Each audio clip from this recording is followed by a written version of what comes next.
But আমার দুঃখ হলো সভাপতি সেক্রেটারির জন্য চায়ের অর্ডার দেন।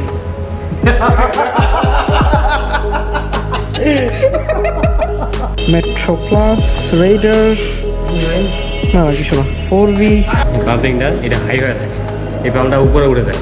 আচ্ছা, সেগুলো বেরোসেগুলা সঠিক মতো জায়গায় থাকতে পারে না। আর তো এই হলো সুইচ, এই সুইচটার কারণেই অ্যাকচুয়ালি প্রবলেমটা হচ্ছিল। সো যারা ডাবল চ্যানেল ABS এর বাইক চালান তারা কি অ্যাক্সিডেন্ট করে না? তারাও তো অ্যাক্সিডেন্ট করে।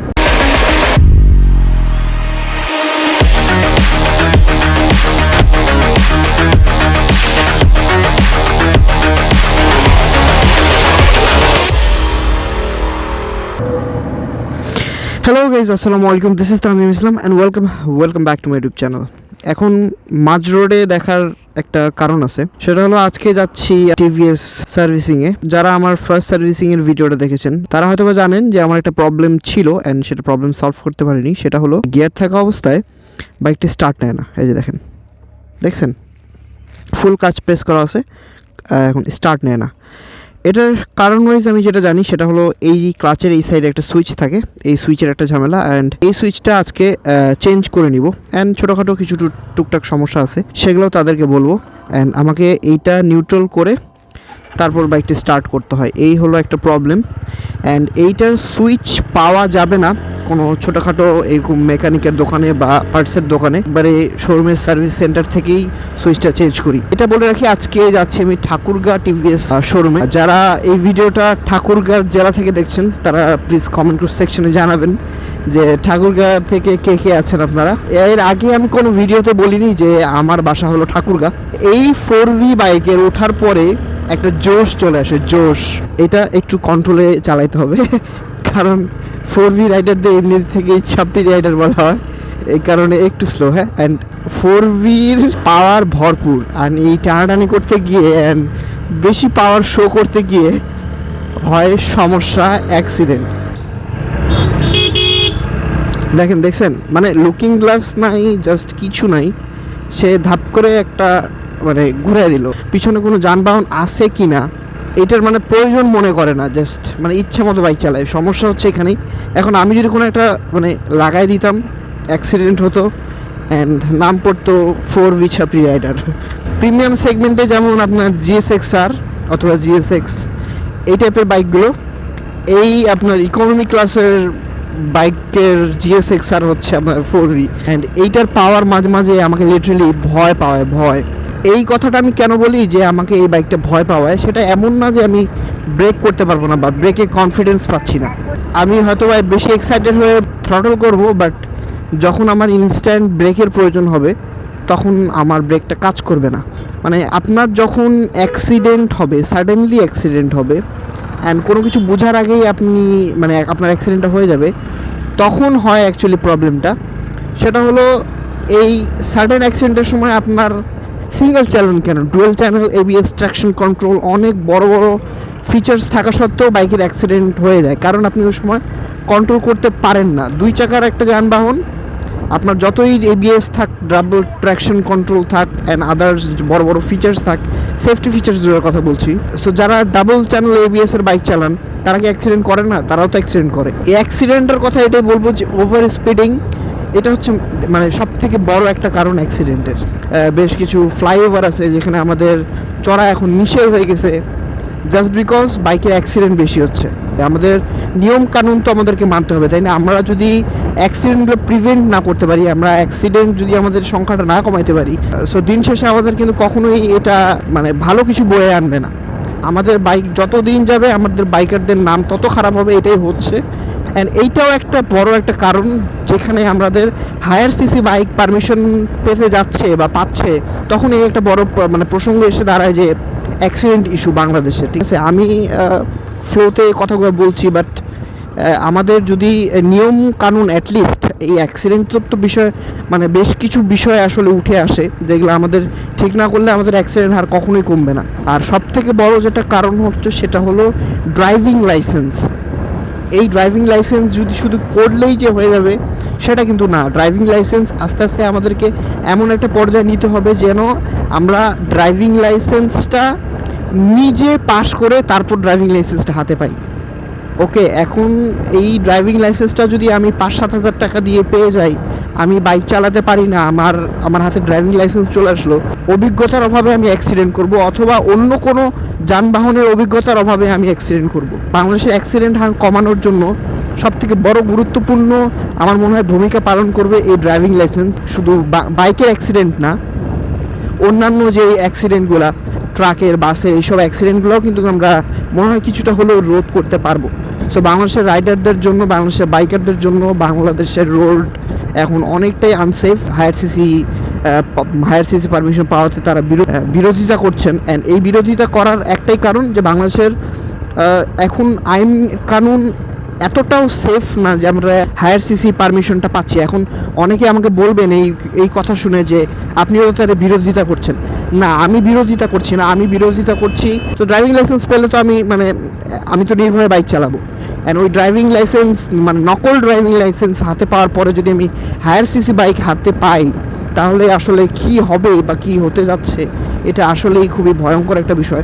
সো এখন থেকে যদি আমরা ড্রাইভিং লাইসেন্সের বিষয়টা সতর্ক না হই, সরকার সতর্ক না হয়, তাহলে এটা আসলে সামনে খুব একটা ভালো আমরা দিকে যাচ্ছি না আসলে। সো অনেক সিরিয়াস কথা হয়ে গেল, এবার আসি একটু ওয়েদার কন্ডিশন নিয়ে। অলমোস্ট ডিসেম্বর, অ্যান্ড ঠাকুরগাঁ জেলা মানে বাংলাদেশের সব থেকে উত্তর একটা জেলার মধ্যে পড়ে। এই ঠাকুরগাঁ জেলা সব থেকে বাংলাদেশের শীত প্রধান একটা জেলা। মানে এখন ডিসেম্বর মাস অলমোস্ট, বাট অবস্থা দেখেন একদম এমন রোদ, ফাটাফাটি রোদ। এই শীতের সিজনে হয় কি বাইকারদের জন্য একটু আরাম হয়ে যায়, ঠিক আছে, গরম কাপড় চোপড় পরে বুটেড হয়ে আপনি বাইক রাইড করতে পারেন। যারা বাইকার বা রাইডার, আমার মনে হয় এই শীতের সিজনটা তাদের জন্য বেস্ট, অ্যান্ড তারাও হয়তো বা পছন্দ করে আমার মতো। এই একটা ওয়েদার যখন আমি সারা বছরে একটু অসুস্থ থাকি, সারাদিন খুব প্রখর রোদ, অ্যান্ড সন্ধ্যা নামতে নামতেই একটা ঠান্ডার আবহাওয়া চলে আসে। তো চলেন আবার আমরা সার্ভিস সেন্টারে গিয়ে বাইকের প্রবলেমগুলো আপনাদের সাথে শেয়ার করব। চলে আসলাম হচ্ছে আপনার ঠাকুরগাঁ টিভিএস শোরুমের সার্ভিস সেন্টারে। লেটস গো অ্যান্ড কী হয় দেখি।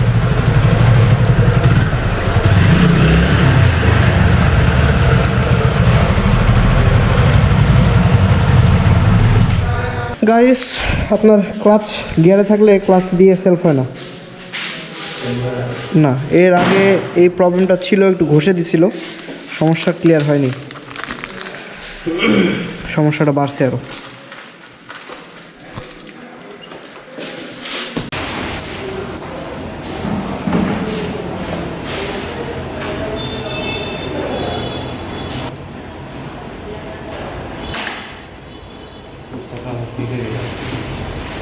তো এই হলো সুইচ, এই সুইচটার কারণেই অ্যাকচুয়ালি প্রবলেমটা হচ্ছিল। অ্যান্ড এই সুইচটা নষ্ট মেবি এখন, বা কোনো একটা কানেকশনের প্রবলেমের কারণে এটা সুইচ আর কাজ করছে না। এনিওয়ে, এটা চেঞ্জ করলেই ঠিক হয়ে যাবে। এইটা আপাতত এই দুইটা কেটে ফেলছে আর কি। এটার দাম হচ্ছে 100 টাকার মতো। অ্যান্ড এটা হলো এই নতুন আপনার সুইচ তার সহ। অ্যান্ড এই সুইচটা প্রেস করার কারণে ক্লাচ প্রেস হওয়ার পরে তারপর আপনার গিয়ার থাকা অবস্থায় স্টার্ট হয়। অ্যান্ড ভাইয়া এখন এটাকে ইনস্টল করবে।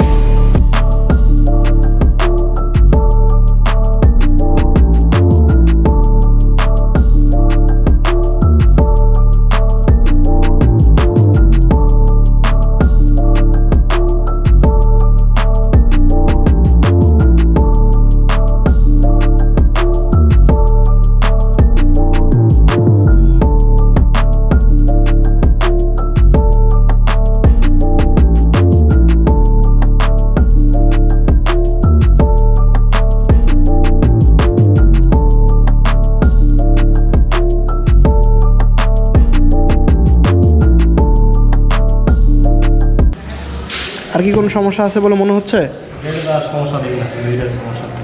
কিছুদিন আগে একটা সমস্যা ছিল কি, আপনার এই যে সার্ভিস করে নিয়ে যাওয়ার পরে এই ডিস্ক ব্রেকটা মানে মনে করেন যে ধরলেন, ব্রেকটা করলেন, ছাড়ার পর একটা শব্দ হতো, ঘষা লাগে। হ্যাঁ, এটা এখন আবার ওইটা নাই।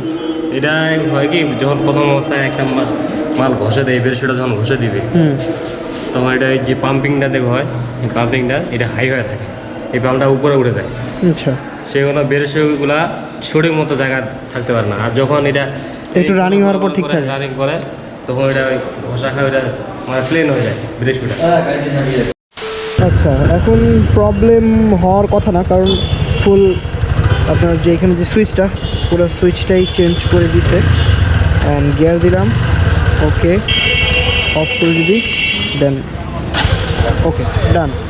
এখনও সমস্যা হওয়ার কথা না মেবি, তারপরেও কিছুক্ষণ চালালে বোঝা যাবে। অনেক বাইক বুঝলাম, মেট্রো প্লাস, রেইডার, না না কিছু না, 4V এখন ছাড় চলছে মনে হয় কিছু, বেশ কিছু প্রাইস বেশ খানিকটা ড্রপ করছে।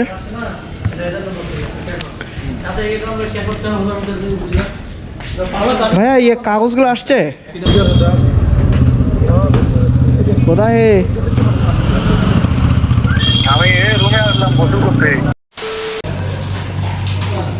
মালাই চা খাওয়াচ্ছে আমার এই বন্ধু।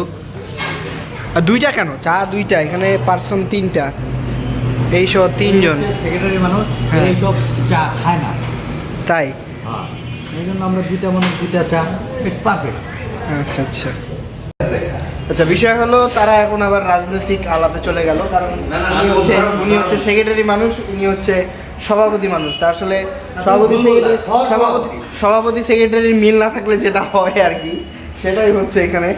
তো যাই হোক, বাইরে দুইজনেই আমার খুব ক্লোজ একটা ফ্রেন্ড। তারপর এখানে একটু বসে চায়ের আড্ডা চলছে। আর দুইটা চায়ের অর্ডার দিয়েছে এখানে, মালাই চা। চাটা মনে হয় ভালোই হবে, কারণ উপরে যথেষ্ট শহর জমে আছে। বাট আমার দুঃখ হলো সভাপতি সেক্রেটারির জন্য চায়ের অর্ডার দেয়নি।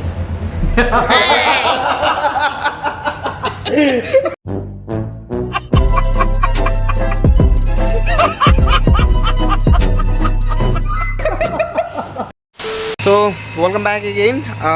সেদিনকার ভিডিওটা কমপ্লিট করতে পারিনি, দ্যাট মিন্স যেদিন ভিডিওটা করছিলাম সেটা হলো 29 নভেম্বর, আর আজকে হচ্ছে 3rd ডিসেম্বর। দ্যাট মিন্স 3-4 দিনের একটা গ্যাপ আছে। অ্যান্ড ওই দিন ফ্রেন্ডদের সাথে গল্প করতে করতে সময়টা আসলে ওরকমভাবে দেওয়া হয়নি, আর ব্লগও করা হয়নি সেরকমভাবে। তো আজকে এটা ভিডিও এন্ড করছি। সো ভিডিওর কোনো পার্ট যদি আপনাদের ভালো লাগে থাকে তাহলে অবশ্যই লাইক কমেন্ট শেয়ার করে সাথে থাকবেন। আর অবশ্যই যারা চ্যানেলে নতুন তাদের অবশ্যই চ্যানেলটা সাবস্ক্রাইব করে পাশে থাকবে বেল আইকনটা হিট করে দিতে, সো দ্যাট আগামী ভিডিওর নোটিফিকেশনটা সব থেকে আগে আপনার কাছে আসে। তো সেই পর্যন্তই ভালো থাকবেন, সুস্থ থাকবেন, রাইট সেফ, বি সেফ। আসসালামু আলাইকুম, বাই বাই।